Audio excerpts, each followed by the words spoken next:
Heyo and welcome to all. Before we meet any angelic characters, one could not be left out. Zestro. While I couldn't find anything of use while looking up things about him, and oh boy, the hours upon hours I spent digging in desperate hopes that there was anything at all, made me feel like I was going crazy, because there simply was nothing to find. But oh well, I tried to use the limited info there is to him to its fullest potential. I might have gone a little bit overboard, though I just had a lot of fun creating him. If the show doesn't explain why he's so interesting and dangerous and important, all that jazz and whatnot, then I would say I have my creative liberties to give y'all a reason to fear this monster of a man. His color palette was a nice switch up. A strong neon green, bordering on some neon yellow honestly, but still, finally, a new color in the sea of red. And of course, his very different way of speaking, reminding of the Shakespearean time period, was just wonderful. But that is all that I like about him. We actively see, for the very short time he is outside with Alistair, people are actively screaming in horror, actively killing themselves and running away at the sight of him, which is incredibly interesting and intriguing, but from the looks alone, I definitely would not react like that. He looks like a glorified Halloween section in a store, honestly. Everything but menacing. Sure, he has some jump scare value with that cloak of his, but that's all that there might be scary about him. He's just another lanky twink with a top hat. I'm so tired of it, y'all. He has an obvious spider theme, the inside of his cloak hanging a vibrant spiderweb pattern, and a huge spider on his chest for some reason. I don't know if he couldn't afford a fly off the spider ate that fight just settled there. And well, he has also 2 sets of eyes. Since we already got a spider boy in the series, I didn't want to make another spider, humanoid, demon, whatever. So instead of giving him just a spider theme, I also included themes of centipedes, millipedes, and praying mantises, with the spider theme being quite subtle. I wanted to turn him into something you couldn't describe as human, and even had trouble calling humanoid. Something truly terrifying at first sight. This time, I'll be starting off from the bottom, work my way up in my description though. So, firstly, we got the legs. While the thighs may just be like any other ordinary thigh, I guess, it's where the lower legs, the chins, it gets interesting. Here, they split apart into 3 spider-esque legs respectively. And while I thought about having his loose bones be dangling from the knee and below, as if he does have a humanoid skeleton, his flesh was forcibly torn off his body, and leaving his humanoid skeleton bare and devoid of that, I ended up abandoning the skeletal part of the idea. His torso is awfully mangled, twisting backwards while his shoulders are almost reaching his waist. His ribcage exploded open, flesh and tissue being the only thing holding the ribs themselves in some sort of shape, mimicking some sort of grand color, and the spider legs that framed his neck in the original design. While his ribs are torn apart, reminding of a torture method where the ribs would be pulled back before we have someone have wings, namely the blood eagle torture, it ends up exposing his organs, or where one would expect organs to be anyway. Instead of this, he has insects crawling inside him and outside of him, then a spider for the heart, a centipede for the smaller intestine, and 2 millipedes for the big intestine, to be specific. They gruesomely mimic ordinary humans' organs in their placement and almost pulsating, unmoving way of existing, somehow always in movement. They're hundreds upon hundreds of legs poking into his exposed flesh, while they never truly move from their place. As his torso is so far curved backwards, his arms are, so to say, naturally positioned a lot lower. And since they already have a rather large size, this way they appear even larger and heavier. His upper arms clearly still human to some extent, but his lower arms are fully replaced by praying mantises' arms and claws. Many spikes protruding from them, tinted red as they keep growing ever so slowly from the inside out. Instead of chitin spikes outside, it is actually bone tissue that is forcefully growing outward, pushing the flesh and muscle tissue out of the way and turning him inside out more or less, which gives it also the red coloring. The mantis-like claws, giving him something even less human, making him unable to do anything really other than slashing and crudely grabbing large objects. Again, as his back is twisted, his neck also is. It curves grandly and is abnormally long, much less looking like a neck and more along the lines of an exposed spine. That actually looks like the body of a centipede, legs and all, twitching painfully almost at all times. No skin is covering the neck part as well, since the ribcage truly has torn off any skin on it and above it, including the spine. Major scoliosis, basically, if you so want to call it. His head hangs heavy on the neck, like an anglerfish's rod, where the head replaces the famous light. And mentioning anglerfish, his face has barely any skin left as well, exposing his mouth, his nose bridge even, glistening flesh sensitive to the touch. But that's not the part that reminds of some anglerfish species. That would actually be his many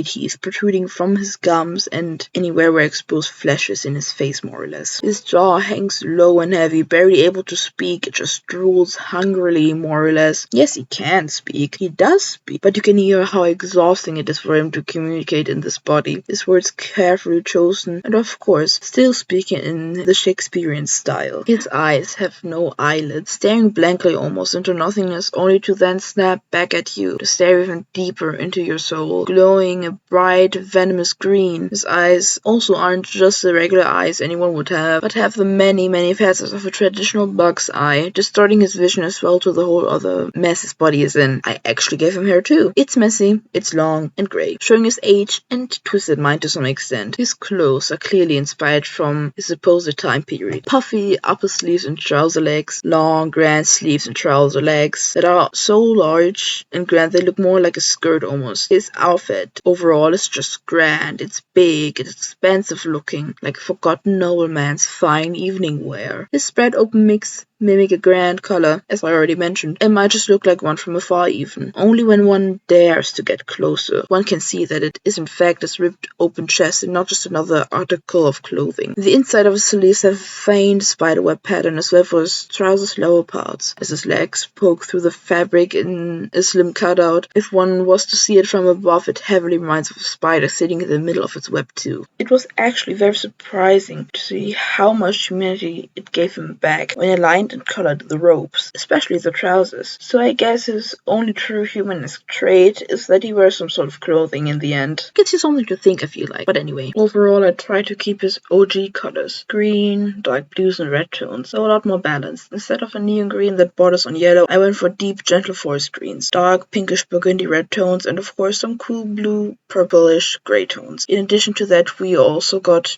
a dull yellow-grayish color for the bones and his hair basically. I tried to keep the red in the middle of the design, his chest, his lower longer sleeves and face, surrounded by the greens to balance it out more or less, blacks and dark grays framing it all together, with the addition of the lighter grays to establish a focal point, his open chest and teeth-covered face. I think what his punishment is quite obvious with how twisted his body is. But the reason for it? Well, there's none in the show. He's just super powerful, old and scary, without explanation. That's what I'm here for. Story, explanation, anything to help understand why he's so royally fucked up, why he's so feared law-wise. He's a serial killer, a sadist, psychopath, someone truly beyond saving. As cliché as it is, I imagine that even early childhood he'd be cruel. First of all, hurting animals, bugs, moving on to cats, then dogs, bigger, more and more. At some point in childhood, he'd skin animals. He'd toy with their organs until their lights went out. As a teen, he'd move on to actually kidnap and hurt other humans, other children that he pretended to be friends with, no longer satisfied with the animal lives he took. He was a demon child. While his parents were oblivious as to what their son did in the late nights, what he'd do instead of playing with other children, they knew he was evil. They bewitched him, cursed him, let him live in the same house, but without love, which doesn't help his sadistic tendencies for the extreme, but in no way it's an excuse for his behavior. Just another reason he escalated more and more. He liked the feeling of being superior to other living things, to other humans, to hurt them and watch the light fade from their eyes. He'd most commonly skin them and dissect them while alive. First rough, quick, no real thought put into it, but his methods would develop over time, dismembering his victims slower and slower, more methodically to keep them alive longer, torture them longer, pulling their teeth out, sometimes being the gums of the tooth instead, collecting trophies in forms of canines he took from his victims. It would eventually lead to him placing various insects, most often spiders and centipedes, on his victims' exposed organs or flesh, any open wounds, and tease them to eat them as long as they still had air left before passing on. Which explains why he has a major bug theme and is halfway skinned and broken up, why he has so many sharp teeth, because that is how he would have treated his victims more or less. He's a truly vile person, if you can call him that even. Those would be my major notes to my design choices and reword of Zestro. I hope I explained everything so that makes sense to you guys too. If you have any questions, feel free to ask me. I'll answer gladly.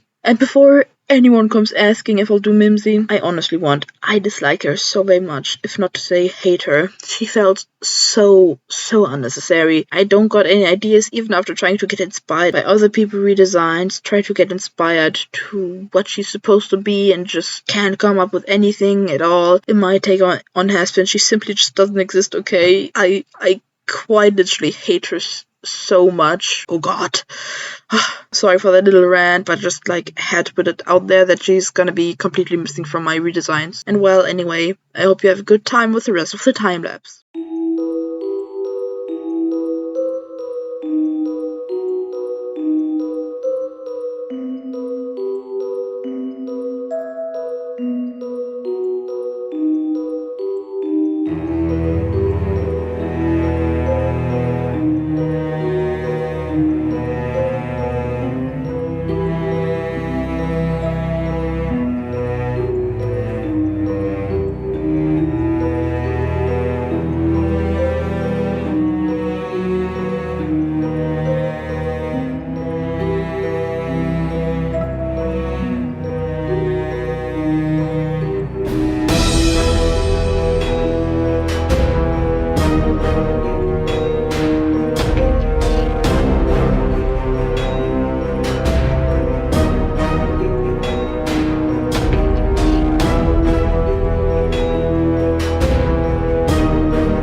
shadows behind my eyes.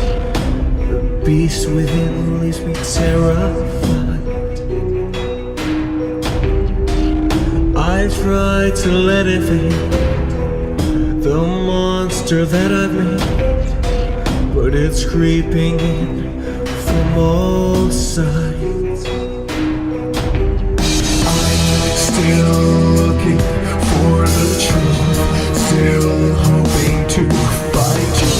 Somehow I've got to find what's right.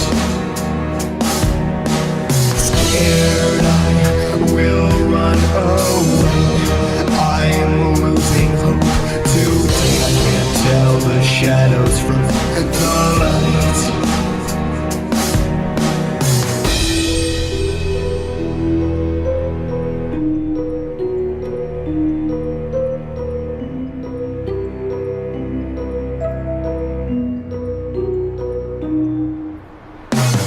Secrets and darkness, I can't escape this disease eating at my mind.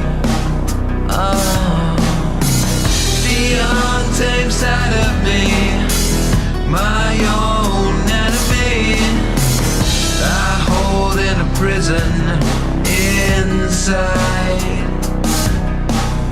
I'm still looking for the truth, still hoping to find you. Somehow I've got to find what's right. Scared I will run away, I'm losing hope today. I can't tell the shadows from the light.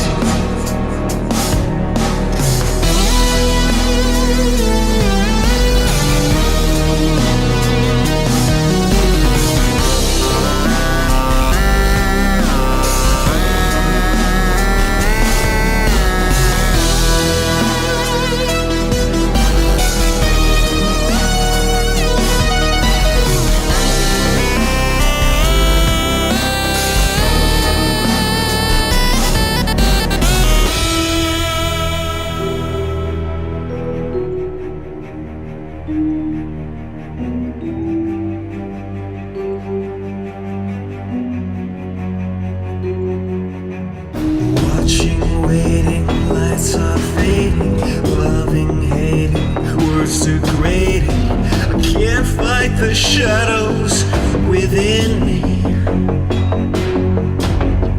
Feeling hopeless, chaos rising, pains its in as a part of me is dying. My soul is gone, too dark to see.